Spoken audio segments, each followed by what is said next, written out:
Hi everyone, welcome to Scent of Balance Live. I'm Sinampua from Scent of Balance, the acupuncturist. Well, today our topic is what are the symptoms of fibroid? So what are the symptoms of fibroids? Good question, right? So do you know any symptoms that can cause apart from like bleeding, right? Menstruation and non-stop bleeding. Apart from that, are there any other symptoms that you may get if you suffer from fibroids, right? What are the symptoms of fibroids? Do you know about this? And can you name some of them? Yeah. So my question is, can you name some of them? If you can, please type it in. Please type it in and let me know what sort of other symptoms that you think may get if people suffer from fibroids, right? So I'm going to my Instagram. Yeah, if you're on Instagram, please give me a thumbs up and share this live video.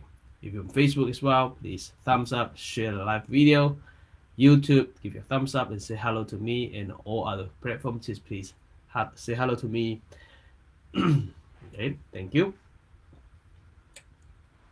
Okay, now the question is, apart from bleeding that's causing the symptom, right? We all know, most people know, wow, if you non-stop bleeding, you may get fibroid. It may be due to fibroids, right? Now, what are the symptoms that you may get? If you know any of them, just type it in, please. Hi, HI 1983. Thank you for giving a thumbs up. Thank you very much. And please share on your social media if you could do that for me. Thank you. Yeah. So our topic today is the what are the symptoms of fibroids? What are the symptoms of fibroids? Hi Eric, how are you? Yeah. Hi Beru, right? You know.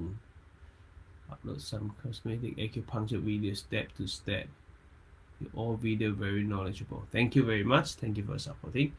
Yeah, for the cosmetic acupuncture one, I haven't actually learned it, to be honest. I have few patients that's waiting for me to learn it and do some amazing work for them. Because due to the COVID-19 lockdown, so I was going back to Malaysia. I'm from Malaysia and live in New Zealand and practice in New Zealand. And I was going back to Malaysia and learn that technique in May. But of course, we locked down and we couldn't do that. And then it has been extended. I was going to invite Master Tree to New Zealand and to teach us cosmetic acupuncture as well. But unfortunately, won't be this year, and we're looking for next year teaching English. So they extend the workshop from May to September, and there are two will be in September. One September, the other one is November in Malaysia. But we're not sure yet if whether Master should be able to travel from China to Malaysia, right? We may need to extend the postpone the date again, So this is what it is, and we all suffer from COVID-19, and I'm here that to ask everyone to pray for COVID-19, pray for people that who are suffering from COVID-19 will be strong and positive and go through this COVID-19 lockdown. All Alright, let's start. What are the symptoms of fibroids? Be in mind. Hi, happy day, how are you? Now, your symptoms, fibroid symptoms, will depend on the numbers of tumors that you have, as well as the location and size, how big they are, where they actually grow in your uterus, and how big is the size, you know. And for instance, okay, submucosal fibroids may cause heavy menstrual bleeding and trouble conceiving, cause fertility and heavy period. But all this, we just mentioned that it may cause, it may not at all. Okay. If your tumor is very, very small, or you're going through menopause, or while menopause is coming out, or while you're on menopause, or after menopause, okay, you may not have any symptoms at all. No, well, why is that? Because fibroid is dependent on estrogen and progesterone. To grow. So those two hormone stimulate the fibroid, the cell, to grow bigger. Happy Day say, can you come to have a workshop in Nigeria? Yes, I'd be happy to. Can you organize it? You can organize it. If you can get people together, then I'll be happy to travel to go there. But of course not in this year. Maybe we'll look at for 2021 or 2022 after COVID-19. Okay. Yeah, sure, you can organize it. Yep, I'll be happy to travel. No problem at all. We can talk on WhatsApp, okay, or on Facebook message, private message, right? Thank you for the offer, and that's great that you mentioned about that. And yeah, I'm happy to go any way that I could to share with you guys and to teach my knowledge, acupuncture skill, and things like that. Okay. Okay. Now, fibroid may shrink during or after menopause. That's because when you have fibroid, we know that it's progesterone and estrogen that is causing it, and that will make it worse. Okay. And when it comes to menopause, which means the production of the female hormone estrogen and progesterone decrease. When they are decreasing, which means the fibroid has nothing to support them to grow, right? And they shrink, or they stop growing. Right, it becomes small and small and small and small, and it maybe disappear. Does that make sense? Okay, does it make sense to you? So, hi, good morning, Veronica. Thank you for saying hello. All right. Okay, now let's keep going.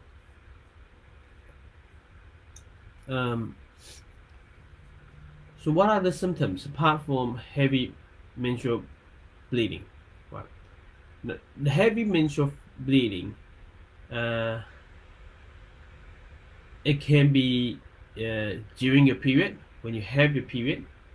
If your period is 28 days, right, and 5 days, it's the cycle is 28 days, and 5 days of bleeding, right, you get large amount of bleeding, heavy, right, or you get it in between your period, right? You have one period and you expect another 28 days to get a period, but you have it in the mid cycle, or you just period stop for a few days, it came again, and it's quite heavy, and that may include that blood clots in it. Okay. What diet can you suggest for fibroid? We'll talk about it when it comes to diet, but I always suggest vegan diet, plant-based diet, okay, plant-based diet for everything. That's the diet that you should go for any kind of disease, and the human to maintain good health and well-being. The plant-based diet is what I suggest for all my patients. Okay, and no dairy, right? No dairy is important. Okay, pain in pelvic and lower back. So yeah, if you suffer from fibroid, you may get pain. And let's talk about pain. The pain, when do you get the pain? The pain can be any time in the month, it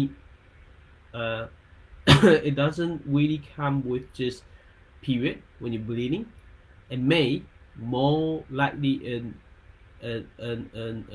when you have menstruation, while menstruation, but it can cause pain anytime, right, and any date in the cycle, in any period in the cycle. Okay, and where is the pain will be?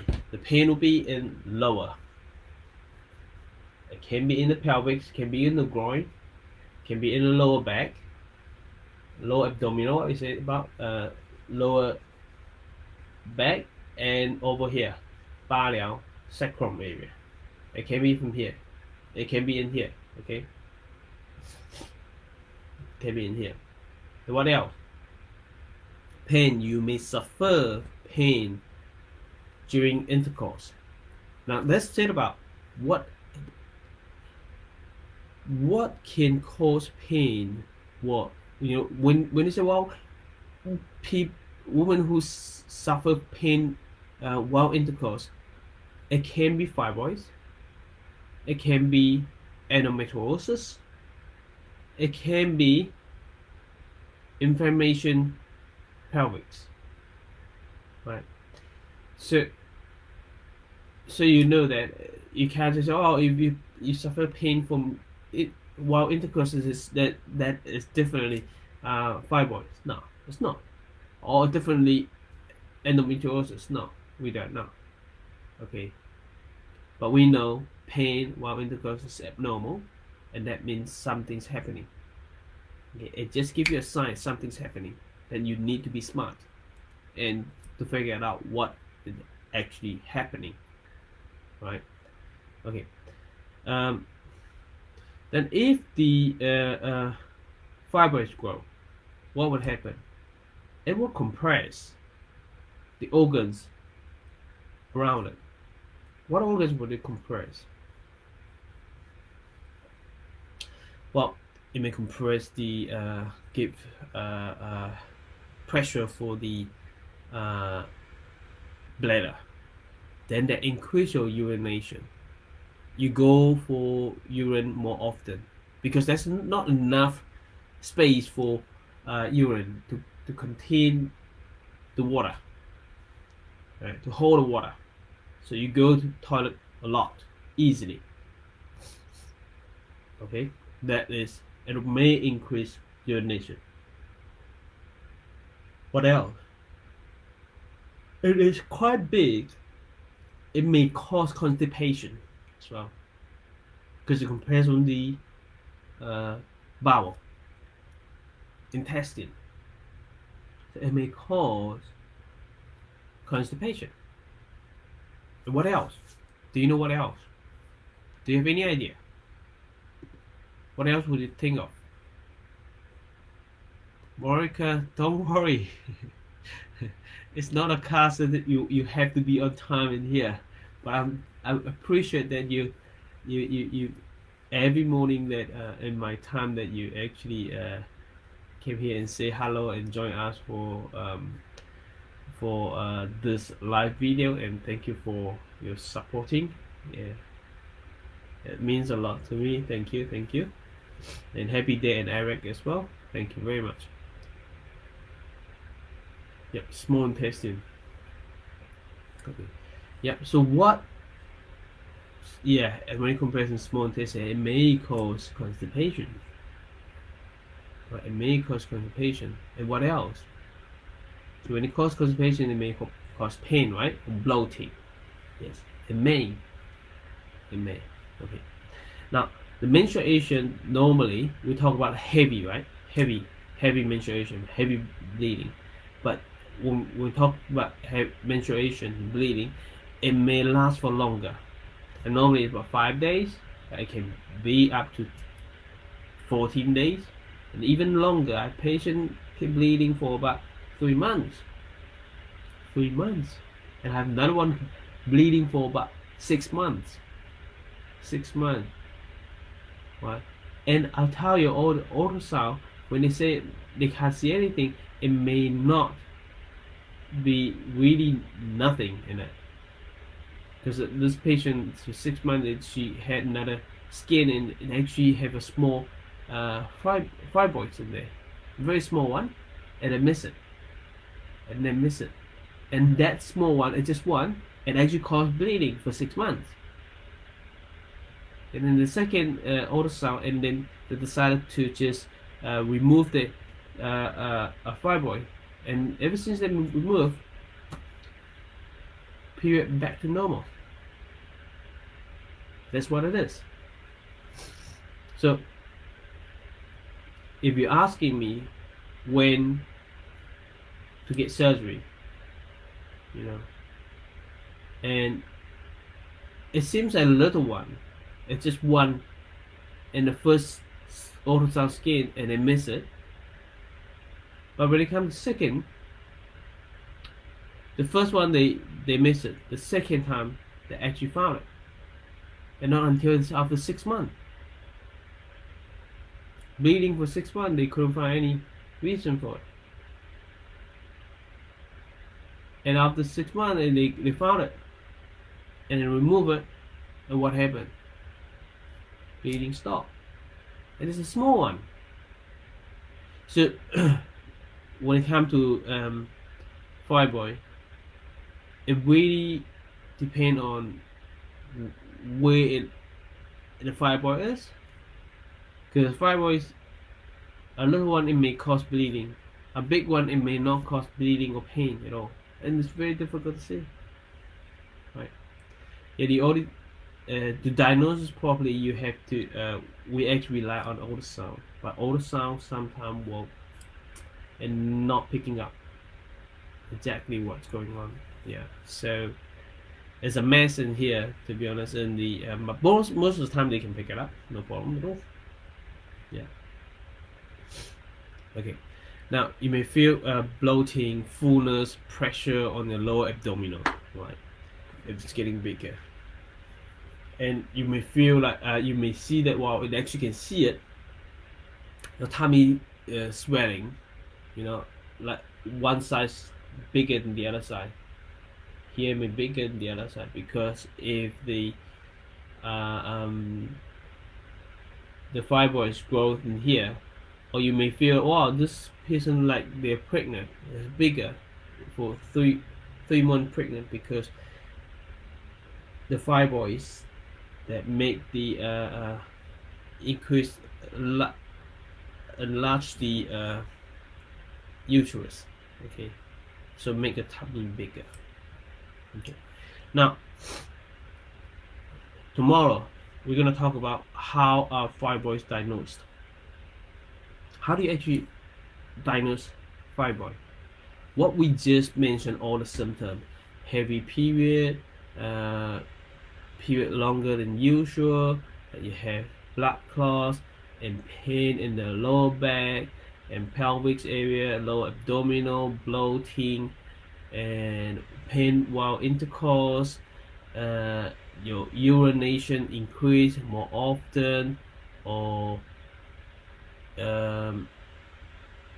constipation, you know, and all this fullness and bloating, and you may increase the cramp in your period too. All this thing, you can't collect all this information and just say, wow, you have fibroids. No, because heavy period, you can get heavy period without fibroid. Pain in pelvic, lower back, and abdominal, you can get pain in pelvic and lower back without fibroid.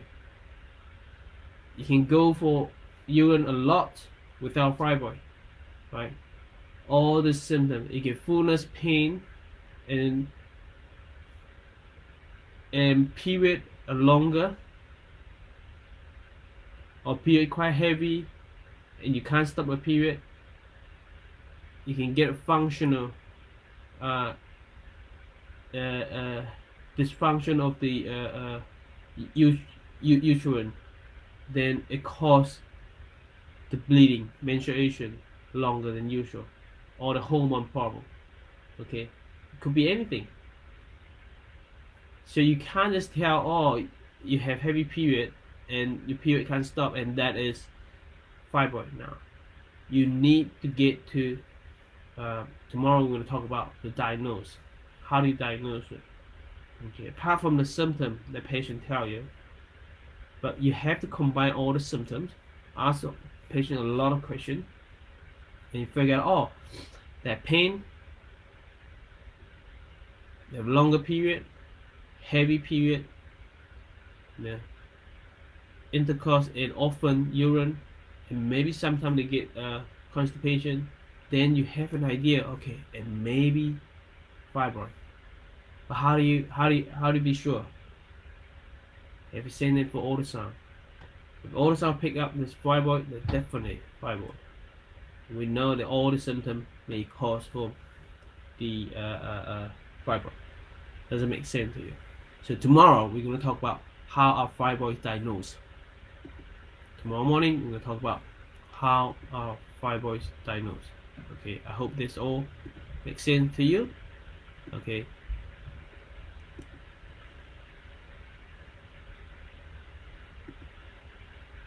I hope this all makes sense to you.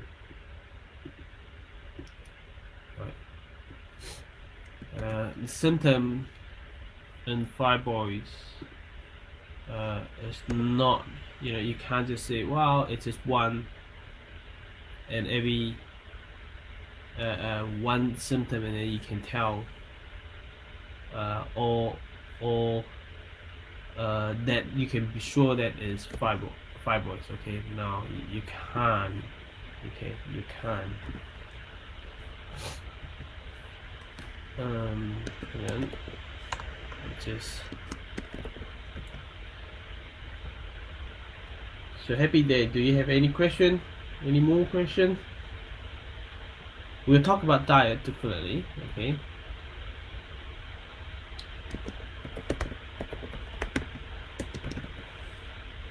We definitely want to talk about it.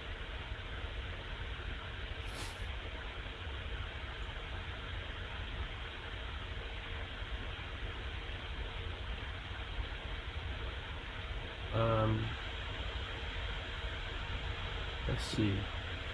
Do you guys have any question? Oh, yep. Veronica have one question. Is polyps similar to small fibroids? No, it's two different idea though. It's two different idea. Polyps is polyps. Fibroid is fibroids. Okay, they're very similar. They're very similar, but they're actually different. They're actually different. And the skin, is quite similar in the skin, because the strength of it can be similar, and it can for polyps, it can cause heavy period and stomach pain, you know. So it seems like quite similar, you know, and the skin is quite similar when you look at it, and when symptoms, some of them quite similar. Yeah, it's very easy to get into, while the polyps diagnosed as fibroids. It could, right? How many times can one use moxa in a week? Every day. Twice a day, 3 times a day, it's fine. Yeah. Every day. No problem at all. Right. That's it for today. Okay, I hope you all enjoy it. I hope that makes sense to you about the fibroids. And tomorrow's topic, we're going to talk about how are fibroids diagnosed. Thank you very much. See you tomorrow. Let me stop this. Thank you for sharing so much. Enjoy every day your science presentation. Very grateful. Have a great day. Thank you. Thank you, Eric. Thank you. Have a good day. Have an awesome day.